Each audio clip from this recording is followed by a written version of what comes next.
player development program. We actually, or Coach Stevens calls it the player enhancement program, so we call it PEP.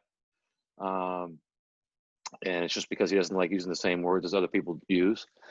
So our PEP program, I'm going to go over that. I'm going to go over a little bit of my background in how I kind of came into that role. And then I'm going to basically show examples of drills that we would do that I think could apply to any age group. And I'll talk through how I would run the drills based on the resources that I have. And because it could get boring just me talking, I'll probably also within those drills talk about the actual drills themselves. So part of it's going to be me talking about our program and kind of goals and how we go about it, and then part of it's going to be me, I guess, coaching through some of these drills. And I'll try not to drag on too long. I did a zone offense presentation like 3 weeks ago, and I asked the guy to send me the recording after, and I watched it just so I could like critique myself and see if I was, speaking clearly and things like that. And I actually fell asleep 15 minutes into it. So if anybody else falls asleep, I won't take it personal. I realize how boring these can be sometimes, but I'll try to move fast so it doesn't It get was good, Scott. It was fine. too crazy. Man, I was like, I That's woke why up people and turn their thing was videos over. off. Exactly. No, exactly. I do the same thing.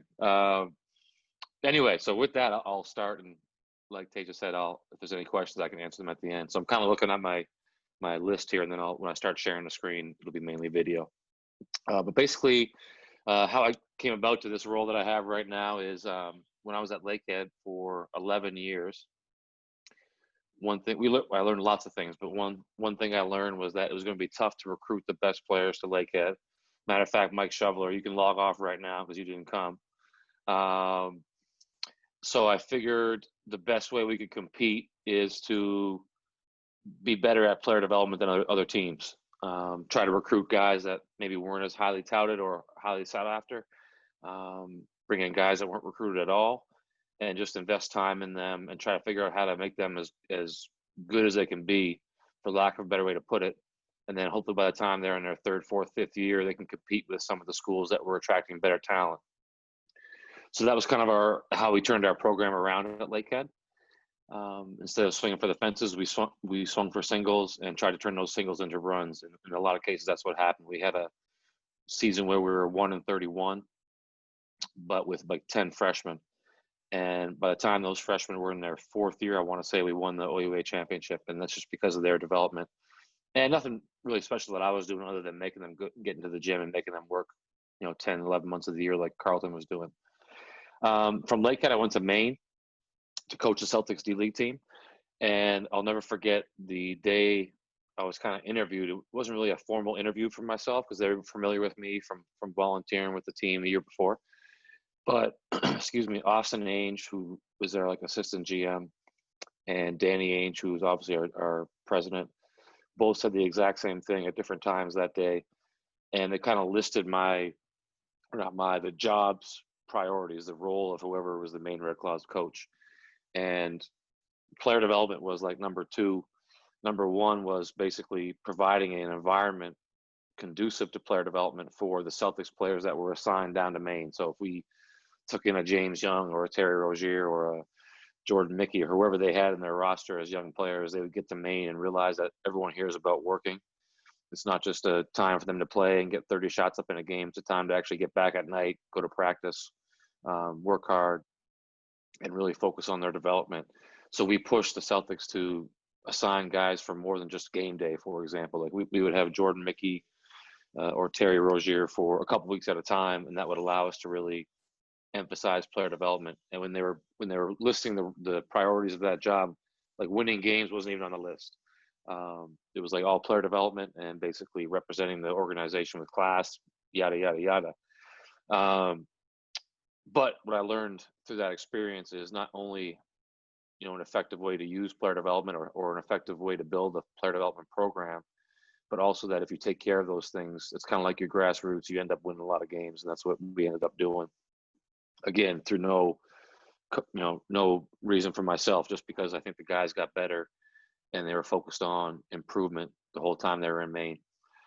So 3 years in Maine, Coach Stevens called me up to the Celtics, and I kind of just laid low my first year or so.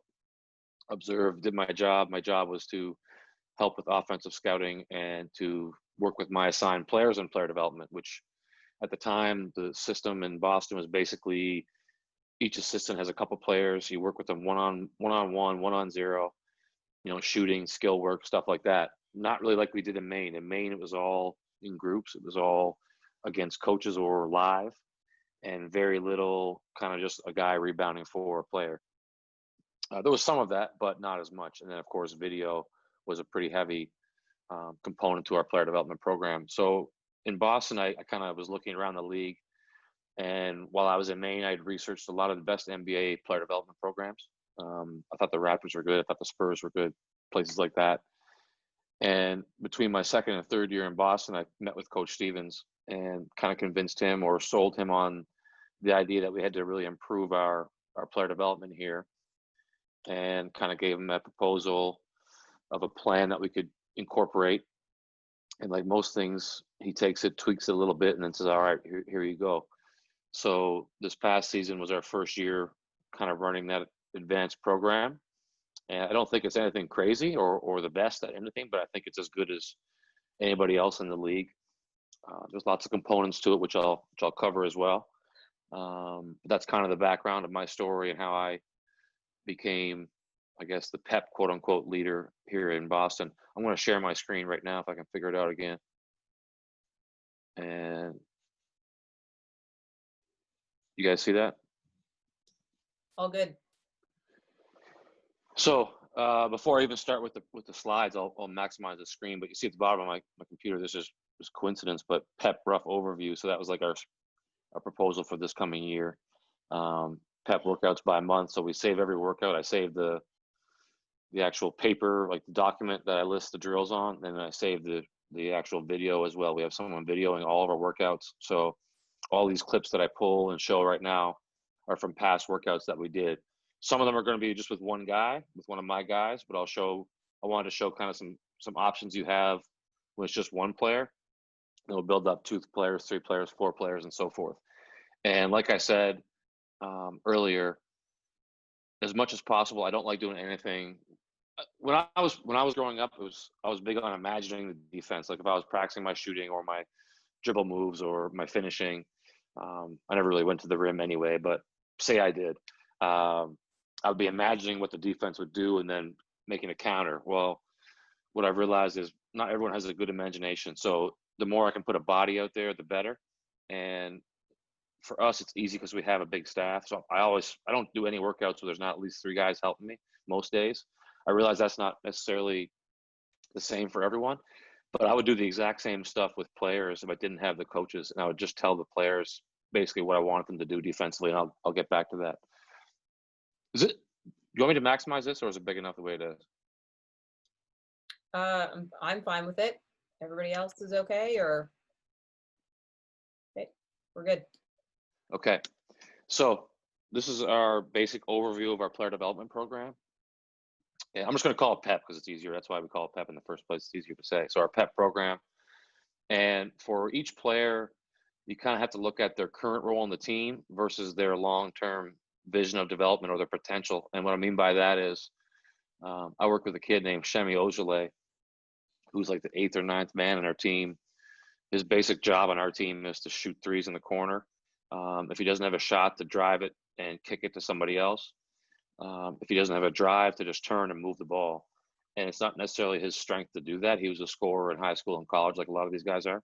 So he oftentimes thinks score, and it gets him in trouble. So for his current role, we do a lot of shooting, a lot of reading closeouts, when to shoot, when not to, and then a lot of like, if it's not a time to shoot, move the ball to somebody else and get respaced and shoot the 3 that way. So we work on his different types of shooting, different types of moving the ball, and kind of reading closeouts, and that's what his job on the team is. But then we also work on stuff that maybe in a year or 2 he could try to work into his package, or if he had a different role on a different team, might be part of his package. So we do some, finishing off the dribble, finishing against defense, a lot of reads at the rim, some different shots that I would feint if he took in a game, but maybe down the road he can be more of a shot creator. So you try to mix in both, because if you just do current role on the team, I feel like the guys get bored or they feel like you're trying to hold them back. So there's like a fine line to walk where you're letting them enjoy themselves and feel like they're working towards a bigger role down the road, but you're also taking care of what they need to do to help your team win the next night. Second thing that's important to us is what coach calls sweat equity. Sweat equity, and that just means what it says: getting on the court and sweating with the guys. So, most days if I'm working guys out, I'm coming off the court with a bit of a sweat on as well. I've been playing defense. I've been moving. Maybe he's passing me the ball. I'm dribbling and he's relocating. I'm hitting him. Stuff like that. I'm doing the closeouts. Anything where I'm working hard at the same time. And at the end of the day, we both feel like we got a little bit of a workout. And I feel like that builds some rapport and trust with between the player and the coach. The next component would be just individual on court, and that's the stuff I'm talking about and the stuff that we're going to show. So I'll skip over that. Individual off court, not as depending on the guy. Different guys need different things. It might be just teaching a guy what his role is. It might be helping him adjust to the schedule if he's coming out of college. It might be helping him adjust to the system or learn the system that we're running. Anything that does not involve moving around but does relate to the game. Group work versus coaches, we'll talk about that. Group work live, we'll talk about that.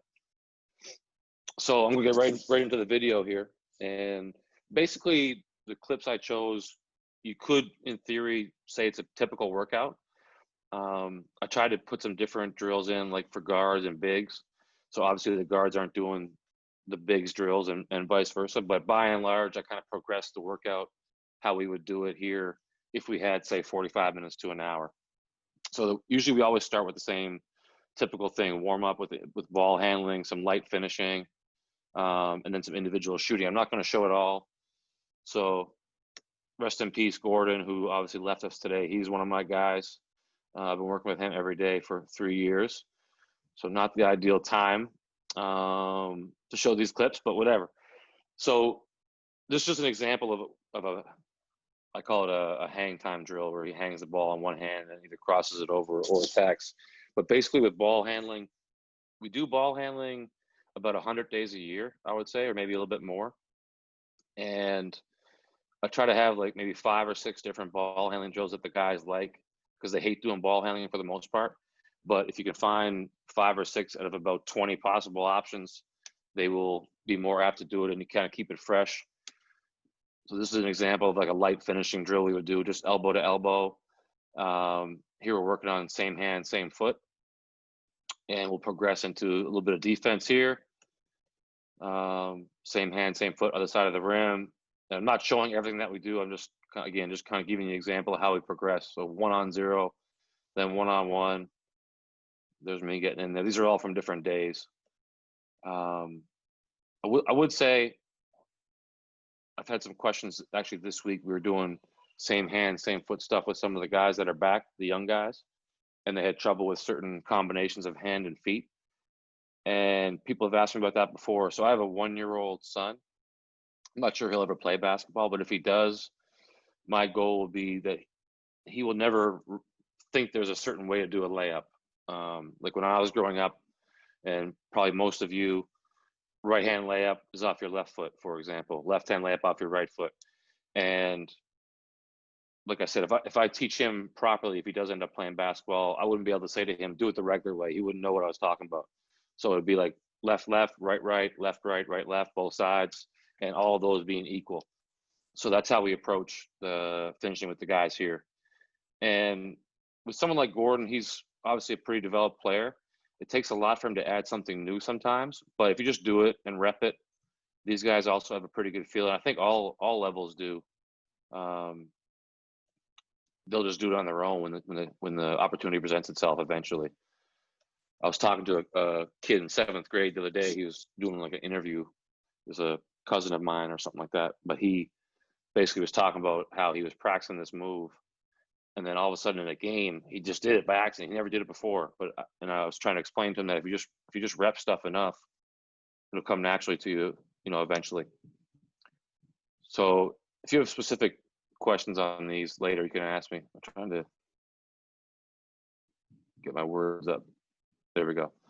So we did our light finishing. Now we're going to do some sort of finishing more game-like. So in this case, this day we chose finishing versus the big in a veer situation. So a veer for us is just a late switch. So pick and roll, obviously the chair is screening.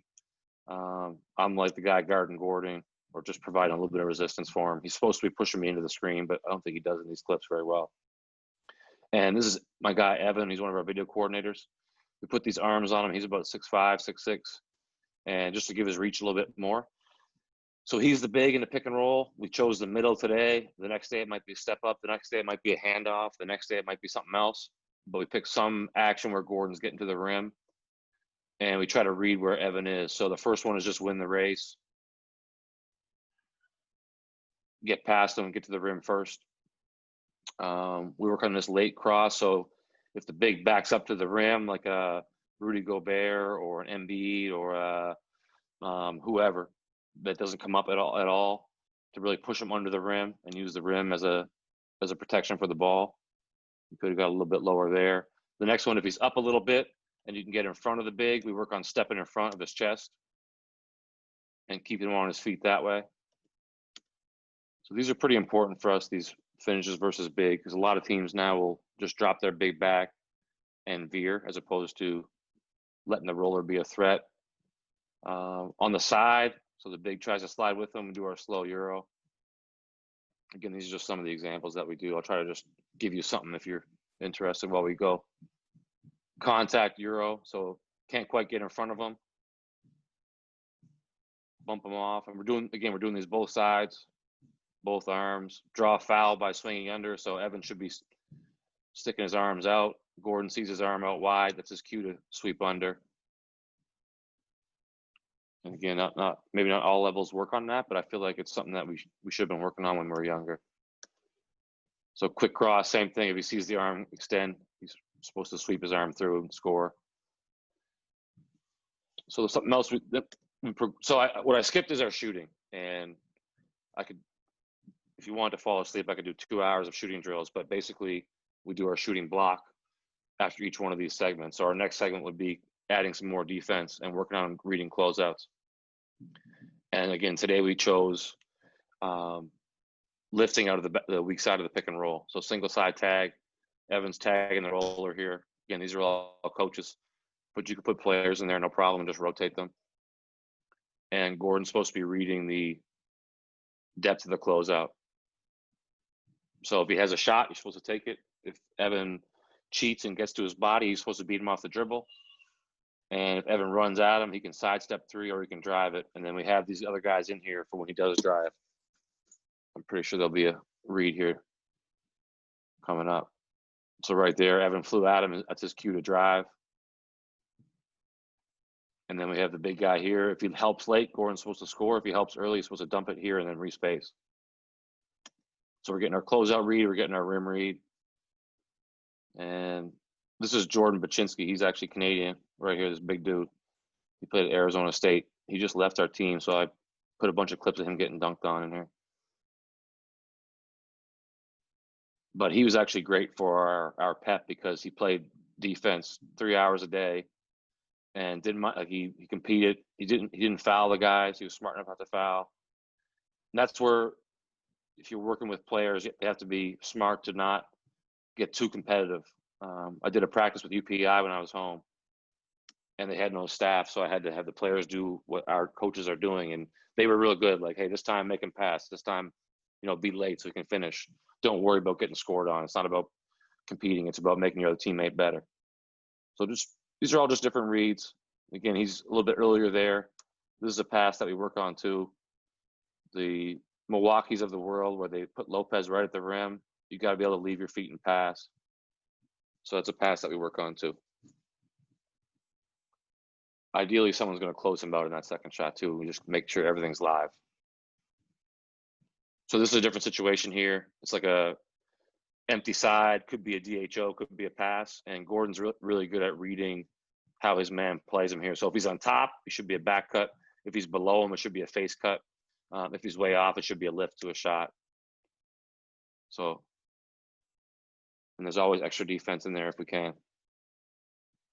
There he's on top, back cut. He was a little bit late with that read, but he's probably the best guy we had in our team to make this read. So this is an example of Evan. He just kind of cheats it. So he's going to be there on the catch, and that's Gordon's cue to create a drive with a shot fake or a jab or something like that. So those are our closeouts, a couple of examples. Next thing we do is off-ball reads. So this is just we pick a different action from our system. So this is like a horns flare. This guy here with the ball, Matt, who helped us with the video, he's in the horns. There's your screener, which is the other horn, and it's just hit this guy and flare off the screen. So Gordon's just reading me.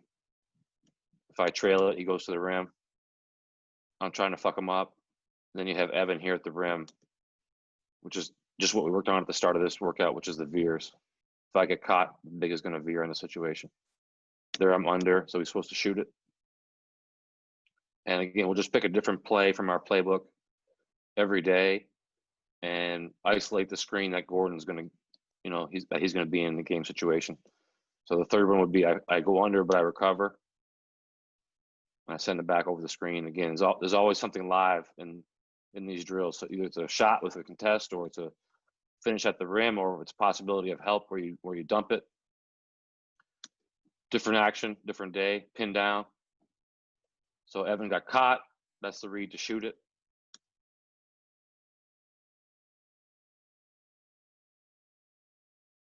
And there's also the setup here that we could work on too. I'm not going to work with that right now.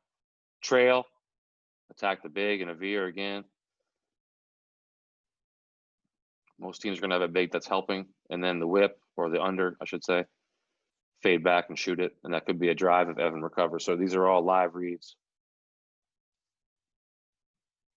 So after the off-ball stuff, we usually go to pick and roll with our guards. And again, he's just basically reading Big Jordan here, and this kid here with the glasses, Barlow.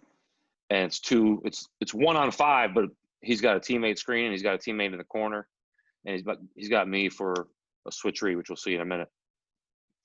So with our pick and roll with our guards, we're teaching them basically a couple things. Right off the bat, they're supposed to read this guy's feet. So if his feet are fairly square like they are right now, Gordon should be waiting for the screen. If this team was a heavy, weak team, forcing left, and Barlow really get up on Gordon's right side early, Gordon's taught to drive without waiting for the screen. I'll come back to that later. So here he's getting the screen set now. His job is to make sure this roller is in play. If he goes too fast, it's just going to be one-on-one against a big. Even though we work on that, it's not exactly what we want. What we want is a 2-on-1. So he's supposed to slow down. He can like box out if he wants, or he can just go slow and make sure that Barlow stays on his back, which is what he does here. And then he puts the roller in play. So in this case, as long as the roller's in play, now Big Jordan has to make a decision here as the big, and this tag comes into play as well. So Gordon's reading what Jordan does, and he's reading what the tag does. So in this case, Jordan retreats to the roller. That's Gordon's cue to score. So it's all about making the proper read. So here again, exact same situation. He slows down, gets that roller ahead of him a little bit, or at least even with him. Jordan stays with the ball, so that's his cue to read this guy right here. If he tags, it's a corner pass. If not, it's a roll pass. And when it's just one player, we always have him respace and get some extra work in that way.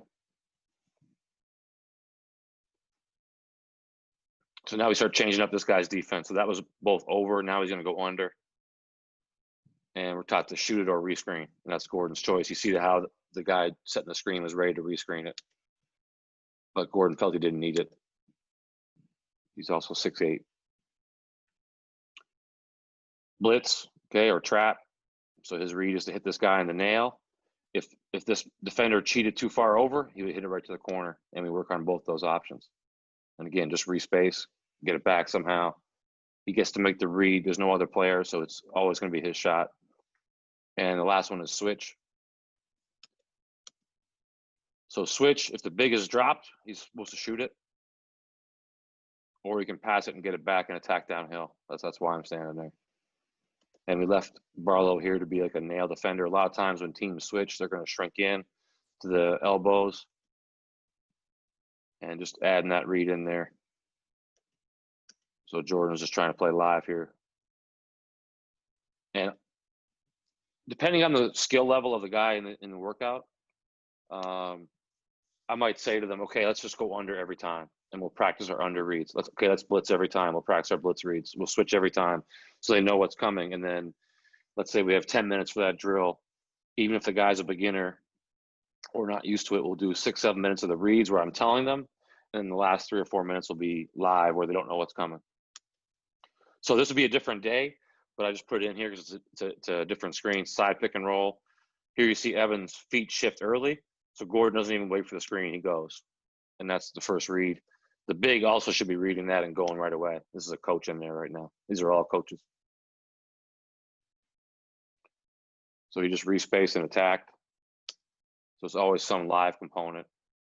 And again, if I didn't have 7 coaches, I would put a couple players out here and just have them play defense. I would tell them what to do defensively, and then say, all right, at this point, if no one's scored, you can play live one-on-one.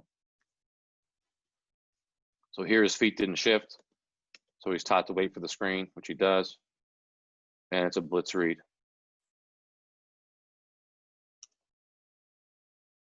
I want to skip through these a little bit quicker because they're basically redundant now. There's that box out that I'm talking about. So we teach our guards to box out a lot, especially with a slower roller. If they have to set the screen because the guard's feet are square, that means that it's going to be 1 versus 2 for a second unless you box out. So here he boxes out and slows a defender up, gives their coach here time to roll. Now we have a 2-on-1, and this guy's out of the play. So that's what we're trying to get in all of our pick and rolls. It's not brain surgery, but a lot of the rookies that we get, the first mistake they make is just to fly off the pick and roll and run right into the big's chest with no help or no threat from a roller. There's the under read. Sorry, switch read, other side. So he just backs up the big. So we can pass it to this guy right now and get it back, go downhill, or he can just back it up.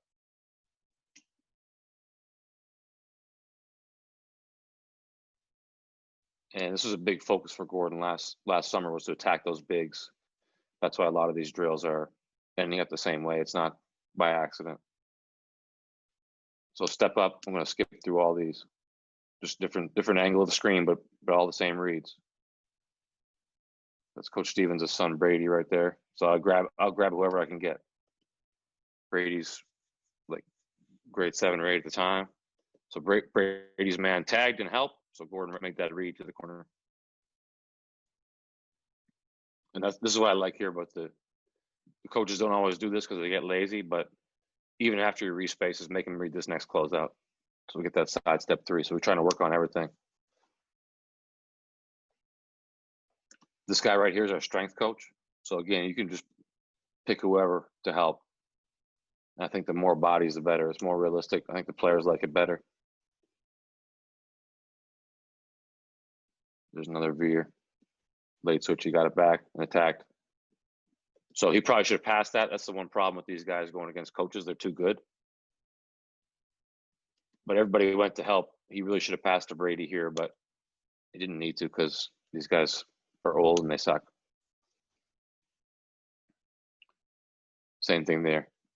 But he's still getting to work against a one-on-one.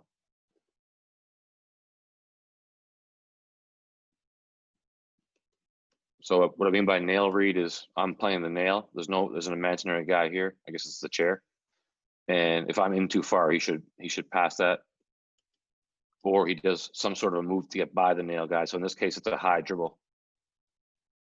You see how he brings the ball up above my hands right there. And we teach him to read my hands. If my hand's down low, it should be a high dribble like this. If my hand's up high, it should be a low sweep. And then if I'm really aggressive like this, we teach him to do like a football carry. And then either a finish or if this guy helps late, hit the corner. I'm throwing a lot of shit out here. We don't do all this in one workout, but I want to just give some examples of how we use the bodies and how we teach the read. So now I'm shifting to the bigs. So the bigs have already done their skill work and they're shooting. Now we're starting to do a little bit light reads. And these are our dunker reads. So basically, I know people call it the short corner or the Russian spot. We call it the dunker. So Rob here is in the dunker. He should be a little bit lower. We would teach this guy to have basically his heels on the baseline right here where this hash mark is, and then to read the ball handler. And this is a tough read because he's going straight in with his left hand, but it should be really a wide to the middle. That tells this guy to get under to the other side. or it should be a baseline sideline drive that tells him to stay here or get kind of to this area. But you get the idea. And this is stuff we would do. There's an example of Tice going under there on the middle drive. And again, when you have someone like Big Jordan in there on defense, you get more than just the read. So here Tice makes the right read, but then he has to actually be creative to get a shot off, which is good to be able to use the shot fakes and go off 2 feet. There's the baseline read. So just stuff that's in our offense. Here we shift to defense. So we do a lot of defense in our PEP as well. I just don't do. I'm not a big defense guy. We have other guys to do that, so I don't have as many clips. But this is an example of the drill we do often with the bigs, just our verticality. So this is like a pick and roll situation. Here's the ball handler. Here's the roller. He's playing both, trying to keep both in front, and then whoever ends up shooting it, obviously his job is to contest without fouling. And we're also working on which hand to use to block the shot. So in this case, it's to the outside of the backboard.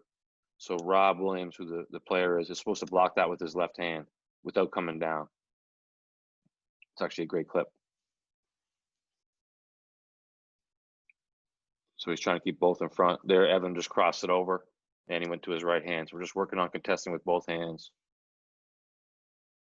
And then in certain cases, going straight up with both hands high, like this right here. So this is a different situation. The first one was pick and roll situation. This is a dunker situation where he's guarding the dunker, and this guy comes down. He just works on sliding over and planting, going straight up. So I don't know what the rules are everywhere, but in the NBA, within this circle right here, you have to jump. Otherwise, it's going to be a foul. You can't take a charge inside the circle. So you have to be able to plant your feet, jump straight up, and you can't jump forward. Referees call that A to B.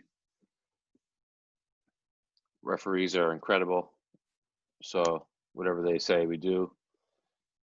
Pretty good verticality there. Then you see the left hand coming into play again.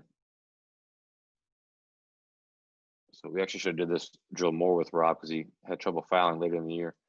And same situation but with the pass. So staying down, Evan can fake, try and get Rob off his feet. Rob's job is to not leave his feet until someone else does. So that's a good example of just sliding over and being vertical. So back to offense now. This is what I was talking about earlier for the bigs. Oh, I see why Rob is so good now. We got Danny watching here. He's paying the bills, so no one can fuck up. All right, so back to offense. This is tight screening, so it's a drill for the bigs, setting these pick and rolls. If Barlow here on defense shifts his feet early, that means the guard has an advantage. He's not in front of him. He can just go. Tice's job in a pick and roll is to get this guard an advantage, first off. So if he already has it, no reason to hang around and set the screen. Get out and be as fast as you can while rolling. If Barlow's feet are square, that means the ball handler does not have an advantage. It's his job to get him an advantage. You got to set the screen. So I would say this here, he's square, square, square. Just a little bump is all it took in this case, and then he's taught to get out as fast as possible. And I would say Tice is a pretty good roller. What he doesn't do a great job here is going off 1 foot against a bigger guy. If that's Lopez, we're not scoring. So he's got to come 2 feet fake. That's something we actually talked about last week against Big Taco. So here's a good example where Barlow shifts his feet. So a team's in a weak or an ice. Defensive big calls whatever the call is. That's the cue for this guy to move his feet to direct the ball.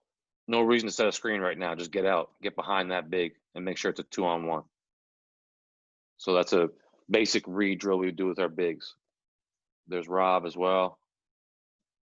Not everyone can do that, but everyone can read the feet of the guard. So as soon as he saw Barlow move his feet, he's behind the ball. No need for him anymore. Get out. Now your job is to be as fast as you can on the roll. Unders for the bigs.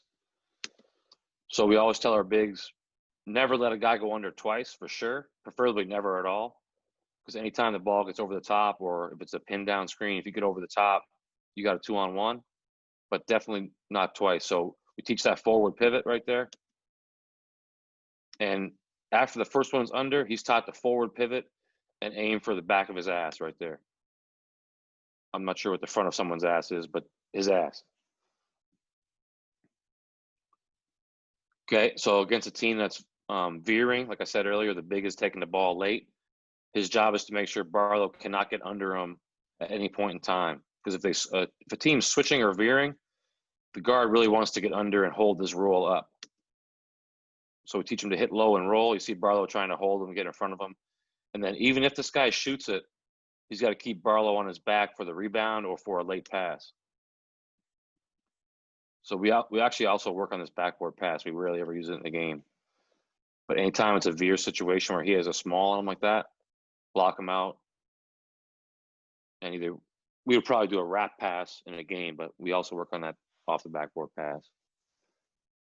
So this is the same situation, except he's quicker. Big takes the ball.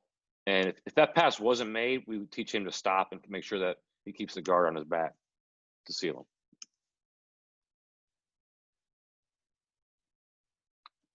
So this is another example. This should be a wrap pass probably. But he should stop right now. That's almost too low.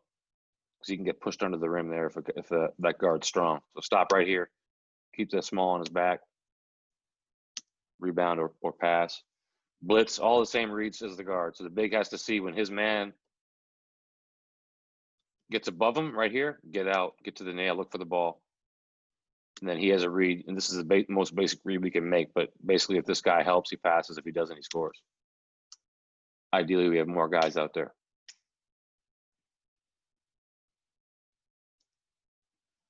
And then switching is the last one. Again, I just put them in the same order all the time. But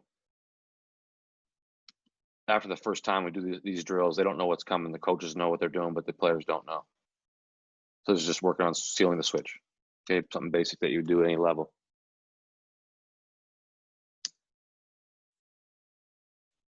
So there, Tice let him go under, which is what we don't want him to do at any point in time. Especially if you know he's switching. There's really no excuse for that, but he recovered with a good seal. So that's kind of our individual stuff that we would do. Last segment here is our group work versus coaches. So I'm going to just I just picked these drills here, these 5 drills. And again, we're doing this as part of our PEP. If I was going to coach in college again, or if I was coaching even in the D League again, I would have our players playing defense. And one thing I like about that is, let's take our team, for example, here. We usually ice on the sides. We rarely ever blitz, and we switch. So our guys in their live play get lots of reps against icing. They get lots of reps against switching. Coach hates when we go under. Coach rarely ever blitzes. So our guys get hardly any reads against blitzes or unders in practice. So the benefit of not having a bunch of coaches and making your players play defense, they're learning at the same time how to do the different defensive coverages.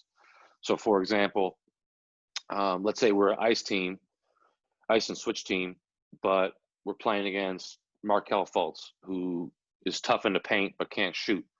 He's a typical guy who would go under against, and he's killing us for some reason. If our players have practiced going under to make the offense better, hey, we can pick that from the back of their head and say, okay, for the rest of this game, we're going to go under Fultz, and they have practiced it. Whereas we don't get much chance to practice as a team, so coach is not going to spend a whole lot of time doing stuff we don't normally do, if that makes sense. But by making the players part of the drill, they get a chance to do different stuff that they don't normally do. And Coach Nurse talks about that, just, not practicing something really, but throwing it in every now and then in practice so the guys have it in their mind. That's a way you can use, I think, PEP if you don't have 10 coaches like we do. So I picked this drill here to show because it kind of builds up from the other stuff we just talked about. It's a double drag, so we have a guard or a small screening here. We have our big screening here, and obviously our ball handler. We have coaches in the corner. If I have extra bodies, I always put a defender in the corner for that basket help in case someone gets to the rim. If they see, in this case, it's me, come help, they know to hit the corner, big or small. And if no one comes, they know to finish, just an extra part of the drill. So again, this big's job is to make sure he has an advantage at the end of the day. If the team is not switching likes, so right here, we have the coach in the white shirt, we have the coach in the green shirt guarding his first screen. If they don't switch and our guy hits them, that should be an advantage right there. So right now he's got an advantage because they don't switch. So that's Rob, the big guy here, his cue to get out. He doesn't need a screener. So we're working on that, and then the guard is working on the actual read of this second screen. So here are the big drops. Carson Edwards is a good shooter, so we're teaching him to shoot the ball if he has an advantage in the big drops. So 3 guys got to read there. This kid here knew to set the screen. This kid here knew not to set the screen. And this kid here knew to shoot the ball because of how the big was playing him.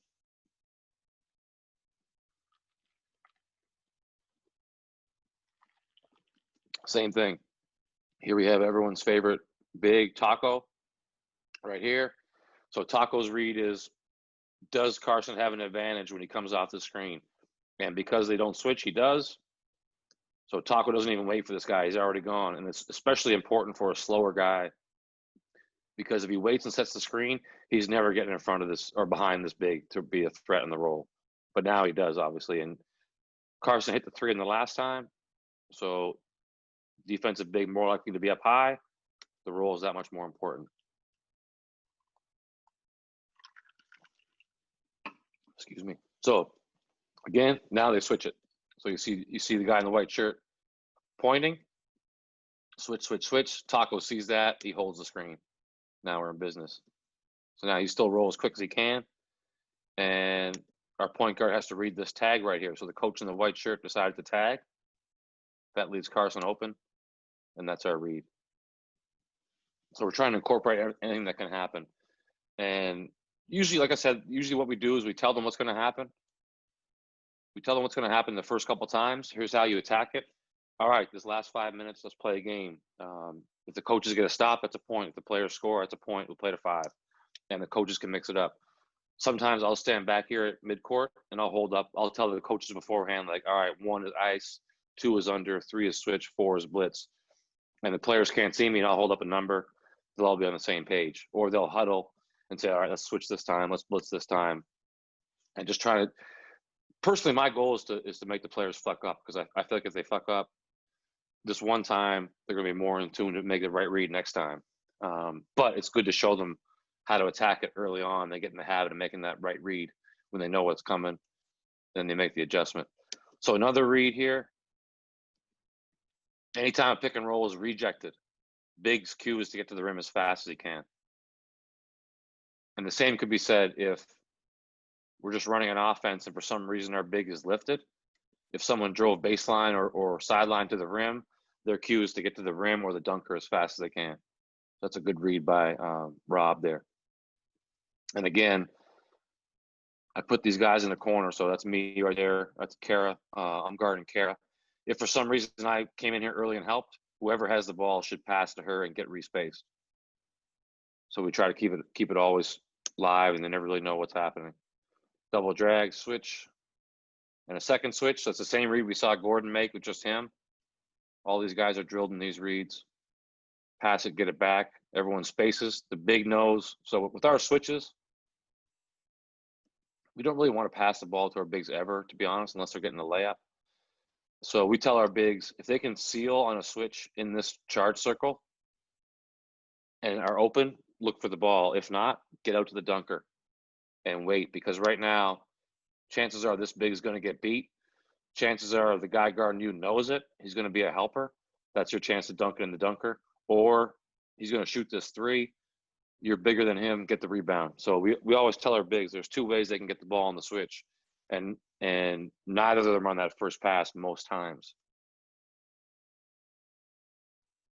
And again, everyone else is just there to make it more game-like. So this matchup here, there's a coach. I'm here again. Another coach down here. And I get out to try and make him attack this time.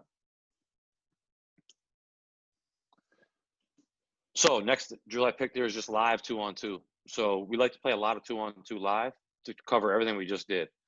And definitely in a game situation, there's people over here tagging and helping, or there's someone on the baseline tagging and helping. We do a lot of that too. But to really firm up our pick and roll reads, we play a lot of 2-on-2 pick and rolls. And today, in this example, it just happens to be in the middle. So our defensive system is to weak.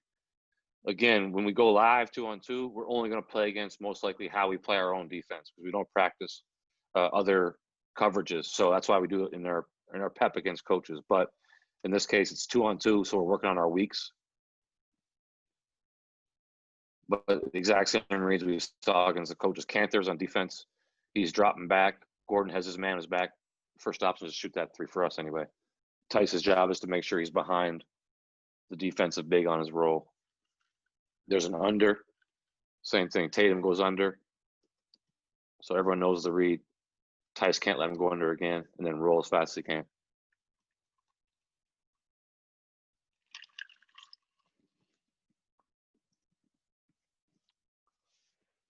Last one here.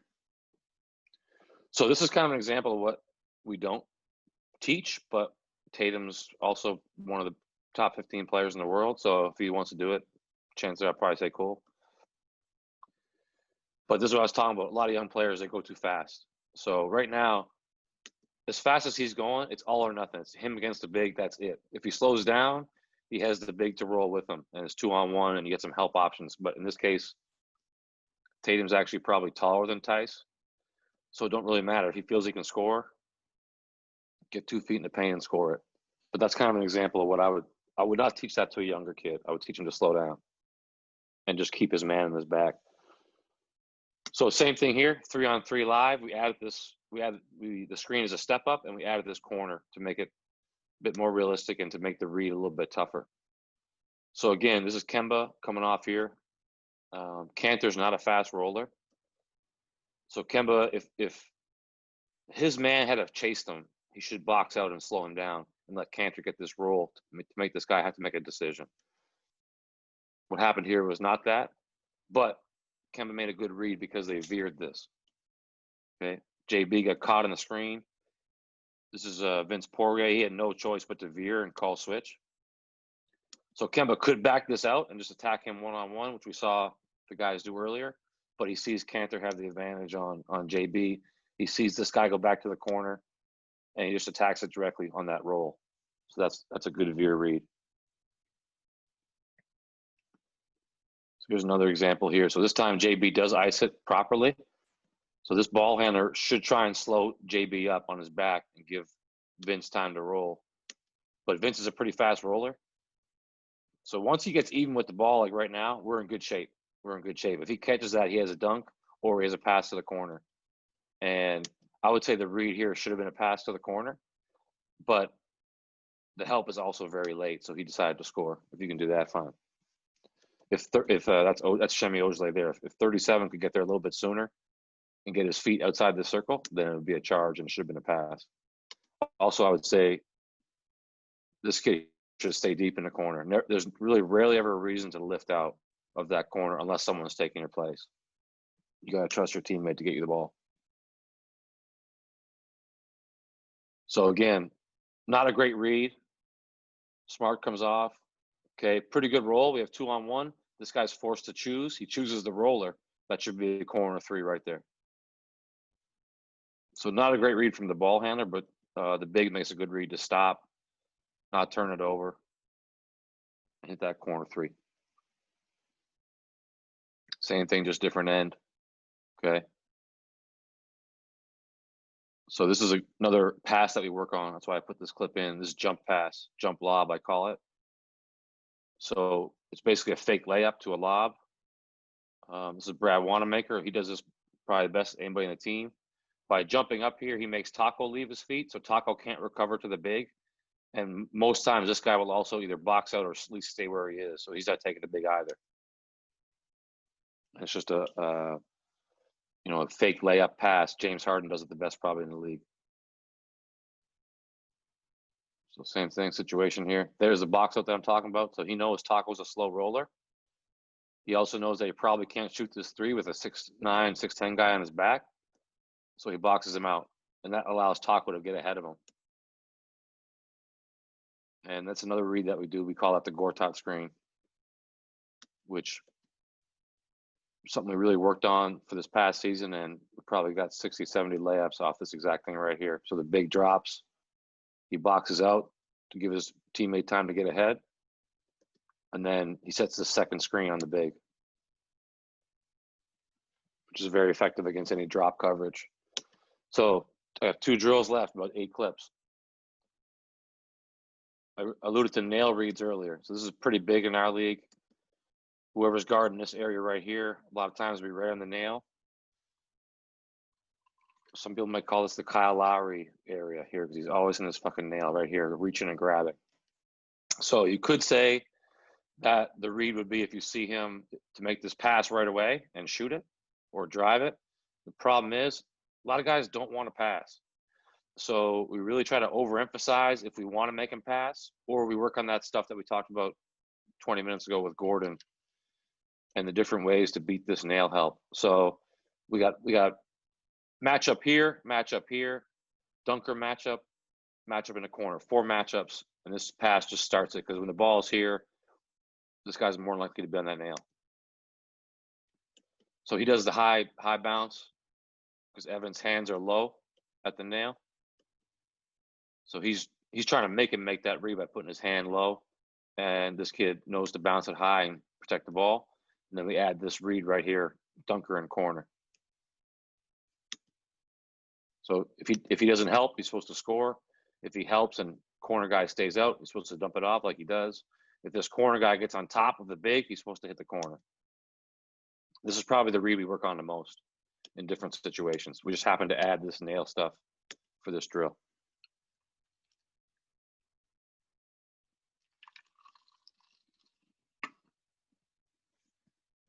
So like this is where I would use a football carry. He does a high dribble. He's also 6'10". No help, laid in, good read. Same thing, high dribble. That's a little guy. So not a great read here. He leaves his feet too soon. He's probably thinking pass. And Jordan does a good job faking him out. So he's trying to make him mess up. But that's why we would say, at this point, we'd probably say, hey, go off 2 feet. Go off 2 feet, fake, make Jordan choose. You have time.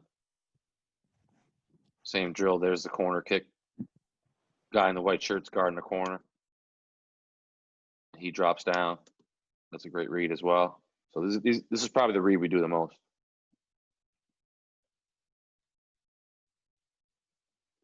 There's Jordan getting dunked on again. We actually had, like in baseball, they have the Ks they hang up when people strike out for their pitcher.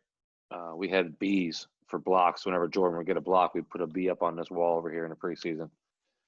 And then this guy here, Evan, who's shorter and rarely ever blocks a shot, he wanted his own blocks too. So I made like a pink B for him. Not there's anything wrong with pink, but we hung like 2 pink Bs whenever he got a block.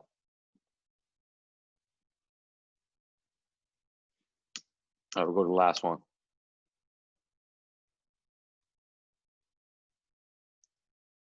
Okay, last thing. So another thing that's big in our offense is slashes or cuts. Slash is just another word for cut. Like I said, Coach Stevens likes to name things different. So if I said a corner slash, that just means the guy in a corner cuts, or we do a 45-degree slash a lot of times, or a slot slash from this area right here. And we practice situations where we would slash and mix up who helps and who gets defended. So the guys get in the habit of reading where the pass goes.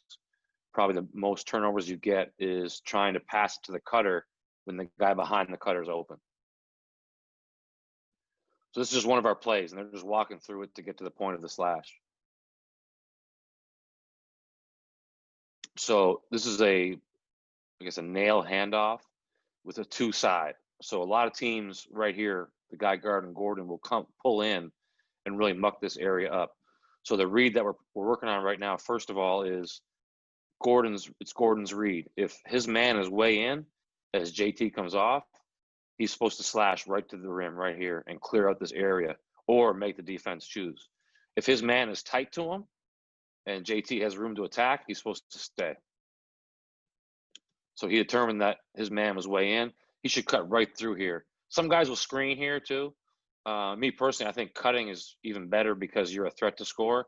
And a lot of times this guy will go with you anyway. So screening him takes you out of the play. It may get your teammate open for a shot, but I like the choice of a layup or a 3. And there's the pass behind the slash that I'm talking about. So JT makes a good read. So the first read is Gordon's to cut or not. He makes the right read to cut. And the second read is, who does this guy guard? If this guy stays on a corner, then JT obviously would hit Gordon. If this guy takes the cutter, JT is going to hit the corner.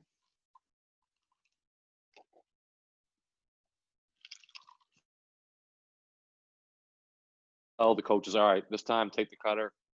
This time, leave the cutter, and then we'll start and play live. So here JT's in the slot, and we try to make a game like JT. Most people don't leave him, so he's sometimes confused as to when to cut and when not to. So most times in the drill, I'll tell whoever's guarding him, hey, don't leave him very often. Maybe 1 out of 4 times, leave him. So he gets in the habit of staying. Like he was even trying to cut there because he wasn't sure what to do, but he should be staying where he is. Because just him being there is a floor spacer. They're not going to leave him. So now it becomes a read right here. Again, this is just another bonus read. No cut. So this guy with the ball knows he's not reading over here. He's reading this side with the roller. And he read this tag in here perfectly. Not a great pass, though. But it just all builds up. We just add pieces, add reads, and it becomes very game-like by the end of it. So there's JT again. Defenders in the paint. As this ball is handed off, he knows to cut. And again, corner stayed. We mix it up. There's Kemba in the corner. Teams may not leave him. So the cutter is the guy that's open. And he can block that if he can get back into the play.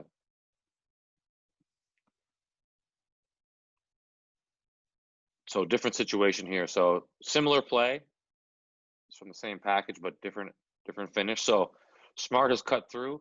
Now we have 3 guys over here and an empty side action here. So we call this empty side, meaning it's just a ball handler and a big. And there's 3 away over here. So these guys aren't spaced great, but they recognize that there's 3 of them: Smart, Ogilvy, Grant Williams. In this case for us, the middle guy is supposed to cut as this action happens. So he's supposed to slash right down the middle here of this side. So good read. Again, he sets that screen. He doesn't have to. He can just cut. JB really should have hit the corner here. Like, see how far Evan's pulling over? That's part of the read too. JB should see that and know that there's 3-on-2 over here. So as Shemi cuts and JB takes one more dribble, it's probably going to be the corner that's open. So he doesn't make the right read, but Cantor does. So he hits Cantor on a roll. The help is already there. Shemi's cut, and you see it's left with 2 offense and just 1 guy here playing both. So he commits there. Cantor makes the right read. So it ended up with what we wanted, but it wasn't the exact read that we practiced.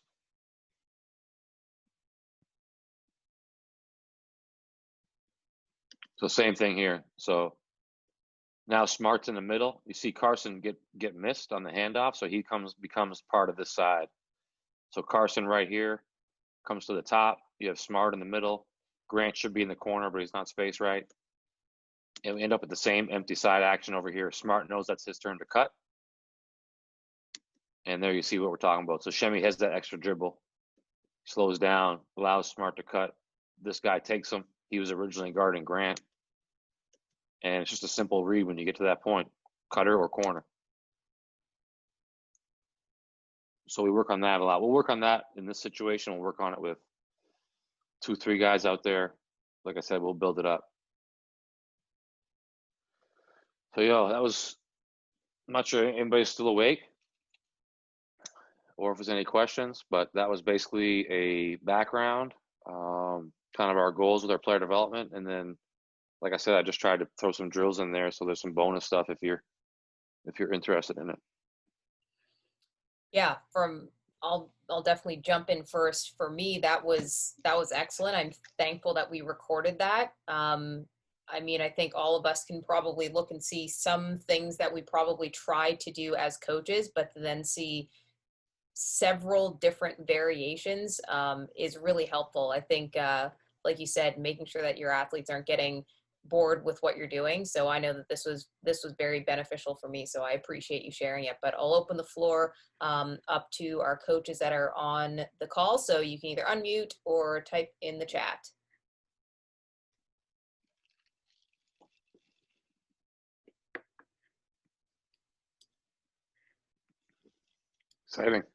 Exciting. Yeah. Very chatty. No, great stuff, Scott. Thank you so much. So group reads, I'm presuming it's mostly, 5v5 type work, but when you're doing 3v3, 2v2, and you're adding the tags in, I'm just wondering if you prefer that as far as teaching those athletes in the 3v3, 2v2 situations, or is it more situational when you're using the group reads? I'm just wondering if you have a preference or if it's just more situational based on what you're doing. To be honest, it probably depends on what coach gives me for groups. So if he wants to go in 3 groups, that means I have less coaches. Like for example, some days we might do it where basket 1 is doing defense, basket 2 is doing skill work, basket 3 is doing reads, and they're rotating. So I might only have 4 coaches or 3 coaches that day. So I'd probably do 3-on-3 that day.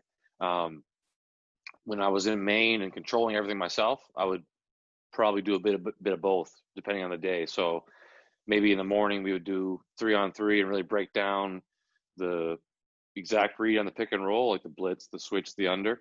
And then in practice later that day, have 5 versus coaches, 5-on-5, and the guys wouldn't know what read was coming, but they had already practiced all of them in the morning against 3 people or 2 people.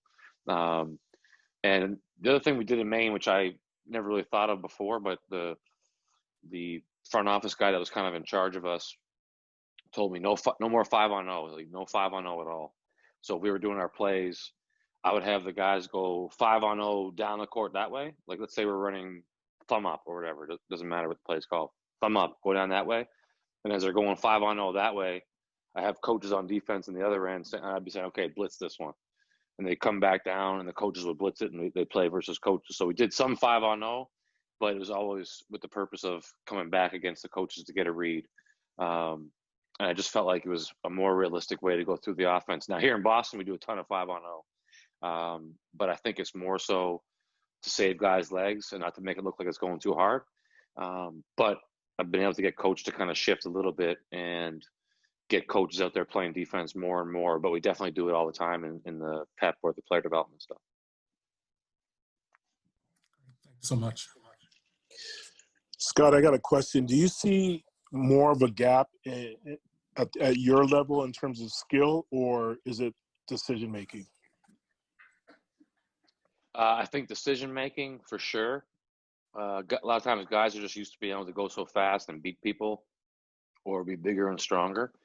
And when they have to see guys that are just as fast or closer to their speed or bigger or stronger, they have to learn how to think and make those actual reads. Like you saw that one clip of Tatum where he kind of made the wrong read, but it didn't really matter. Most guys, when they get here, are used to having that power. And teaching them to slow down, teaching them to use their teammates as threats is probably the biggest thing we have to do when they get here. The kid you're talking about earlier, like I'm curious to see how he does. Pritchard, he doesn't seem like the most athletic dude, so maybe he's a little bit better at making reads. I haven't watched much of his pick and roll plays, but most guys that come in here, it's like, okay, slow down. All right, make sure the roller's a threat. You got to use him. All right, see the corner if the roller's covered, that kind of thing. Like the step-by-step progression of the reads is definitely the biggest thing you got to teach them. Thank you.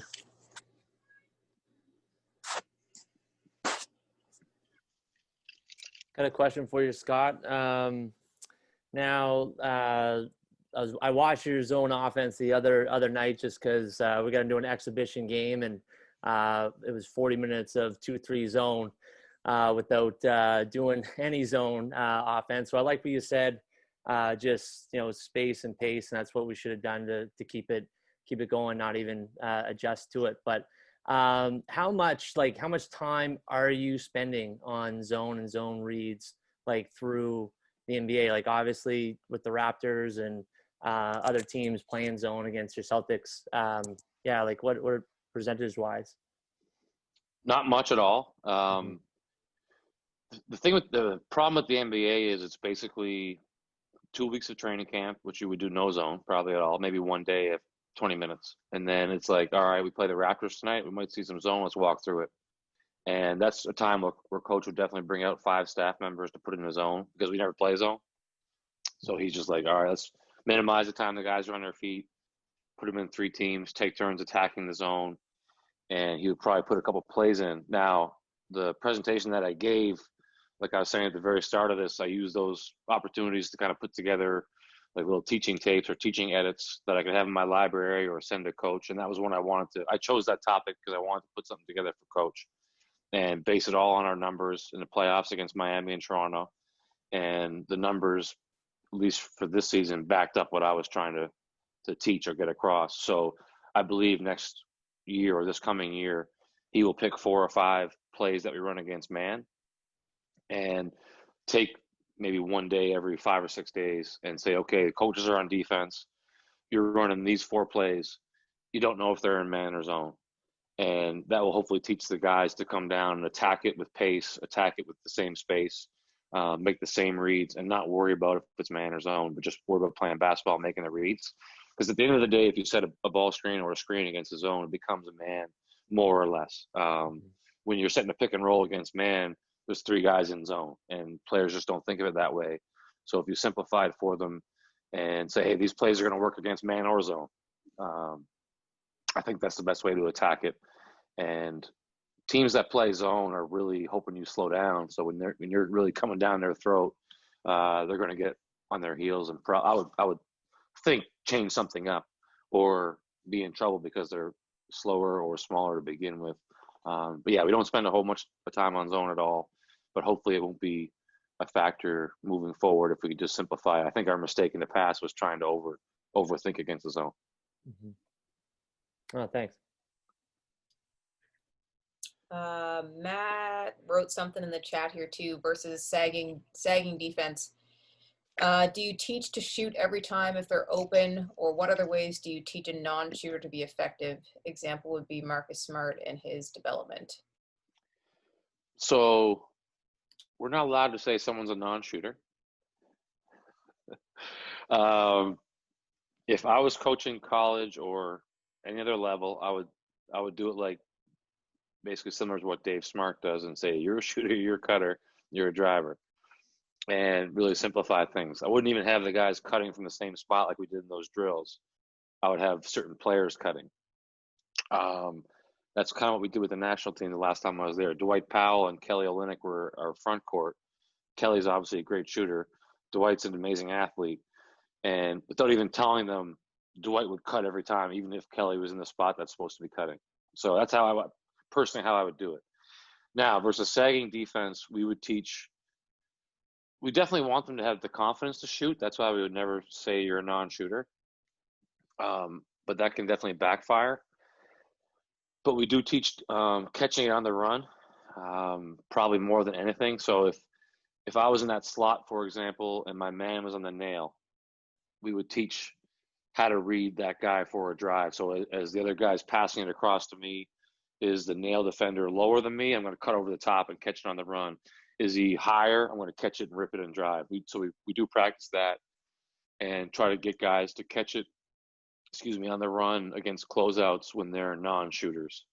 Because even if you're sagging against a non-shooter, in my opinion, it's really tough to guard someone with momentum downhill. So anything that can get the momentum downhill is what I would encourage the guys who aren't quite as good at other guys at shooting to do, if that makes sense. And we do practice that quite a bit.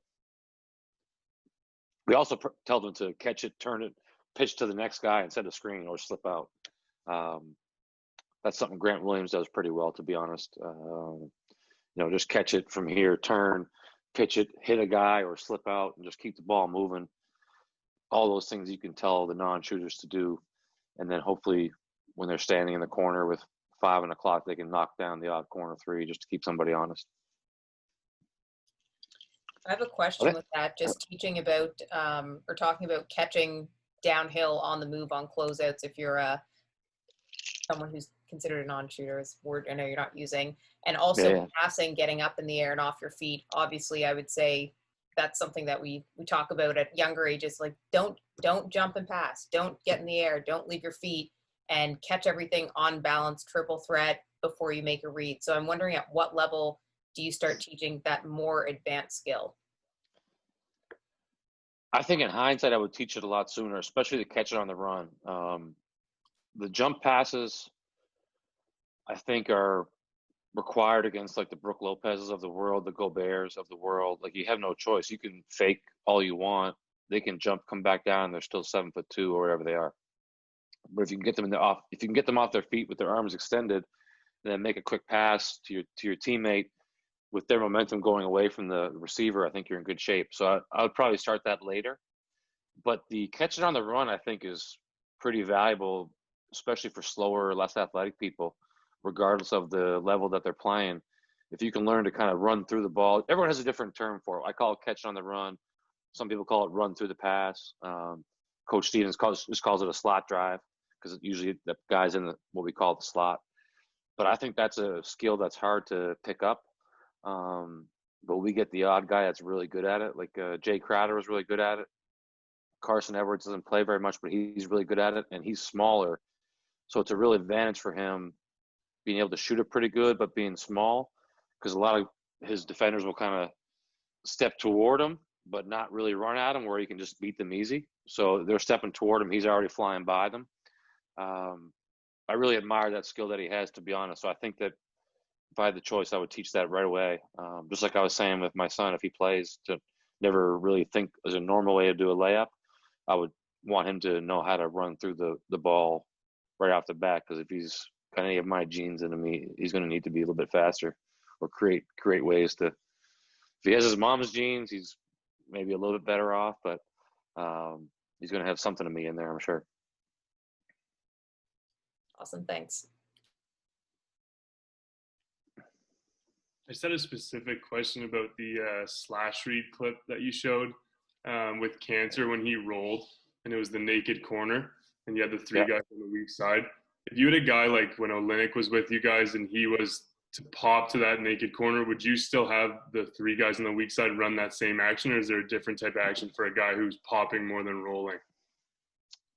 That's a good question. So with the naked corner, I probably wouldn't slash him unless the popper caught it and drove. Then I would definitely slash the same guy. So we do the exact same slash on any baseline drive. So that's part of it. A pop and a shot, obviously, maybe that guy's crashing. But if the corner's not filled, if the corner is filled, so if you can imagine a corner being filled in a step-up screen, for example, anytime we pop, the next guy is supposed to cut, supposed to slash. So we practiced that 2 days ago. We set a middle screen. We had the big pop. The next guard was automatic slash, and the big was either shooting it, hitting the cutter who slashed, or turning it to the corner and getting that empty side. It was like a 3-part read for those guys. So that's an automatic thing for us. That started back when Kelly was here. So anytime Kelly would pop, the next guy would cut right to the rim. He might hit him. He might shoot it. He might go right to the second side. It's a good way to create movement and both with players and the ball. We just didn't have many poppers this year, so we got away from that, and that's probably why I didn't have many clips to show. But this year, we have some small guys, smaller fives that might play, like even Grant Williams can pop and move the ball. So that's an automatic cut that we do for sure. Awesome, thanks. Any more questions before we wrap things up? We got about 5 minutes left. I have a question, Tasia, if you don't mind. Yeah. Hey, Scott. First of all, great presentation. I was just wondering how much resistance you get from players at the NBA level, particularly with decision making and applying decision making to play development sessions, because traditionally, and the things that we see like on Instagram and in the summer is a lot of blocked and constant kind of practice where players are just getting reps up. I just wondered if you experience any resistance from NBA athletes when they're given decision-making elements within player development. Do they want to just get reps up, or are they embracing the decision-making within the workouts? So it wasn't on purpose, but when I proposed to coach that we kind of change our system to more groups and reads, what you're talking about, what I just finished showing, we lost a couple of guys from our team that probably would have been resistant to it. I won't mention any names. One of them is in Brooklyn. One of them is now in OKC. But older guys that were kind of stuck in their ways more so. So we had a younger team, which I thought was all the more reason to do a better job with their development. But also they were like, we don't know any different. But what I found is they still do that stuff on the side, like before or after practice with the guys still had 3 players that were assigned to me, and we would still do stuff over and above the group stuff. Some guys more than others, but that's when they would get their block shooting or their mid-range stuff and things like that I wouldn't really prefer to do as much. The other thing I learned is the guys loved going against the coaches. So we had a pretty good group of coaches or staff that could compete a little bit, that were fun, that would talk a little trash, and every now and then they would win. So, it made things a little bit more interesting, more fun for the players. Like, these guys are not all the most diligent hard workers, but they're all competitors, or they wouldn't have made it this far for the most part. So if you can put something on it, and it's not even about a sprint or push-ups, it's like, can the coaches beat you so they can talk shit for the rest of the day, that kind of thing. And that just kept them more engaged. And the first time they turn it over, like, some guys may come down like, we don't need this, I know how to do this. And then the first play, a coach deflects the ball out of bounds and they start talking. All of a sudden that guy's a little bit more locked in. He's enjoying it more, and it's a lot easier to sell that. And the third thing would be, when we do those group work drills, everyone's on a court, or half the guys are on a court, half the guys are in the weight room. So it's not like they're being singled out to do something different. They're all involved. The coaches are out there sweating with them. And I think it really is enjoyable, or more enjoyable for them than doing it with just a rebounder in themselves, or whatever the case may be. Thanks, Scott. Great answer. Love it. Is that a real thing that someone just texted there? Someone did write that. Yep. Let's go. Salvage some good news out of today. Oh, well, let's end it on that note for you. So, Scott, that was excellent. I think everyone on here there were so many takeaways that you couldn't even write it all down. So I just really appreciate the time that you took, and obviously the information that you shared with all of us, and hopefully we'll all be able to go and take it and apply it to really whatever age group we're working with. We have everything from some national level coaches all the way down to, youth development. And I think that everyone was able to take something away and apply it to what they're doing. So thank you so much. And obviously best of luck with the upcoming season and all the trades and all that good stuff going on. And then just stay healthy and safe back in Boston. Yeah, likewise. You guys have got some cases sneaking up there. You're not on our level yet, but you got to put that mask on. That's right. We'll stick with just the 8 cases today. Everyone's all we probably had 8 cases on my block, so you guys are doing okay. That's what Meek said. So for all the coaches that are on the call, just a reminder, we are on the court tomorrow morning. So if you're there, wonderful. If you can't make it, just let me know. So we'll just be entering through the side door just past the LifeMark gym. I think Katem and Catherine and I will have some markers up there to know where to go in, but obviously mask on, and we'll keep all our coaches 6 feet away and sanitize and all that good stuff. So thank you so much, everyone. And hopefully we'll see you tomorrow. And Scott, we look forward to watching your season. Yeah, good to see you guys. Thanks again. Good luck, Scott. Thanks a lot. Thanks again, Tasia. Yeah, thank you. Thanks, Meeks. Bye, everyone. Take care, guys. Thanks, Tasia. See you guys. Yeah.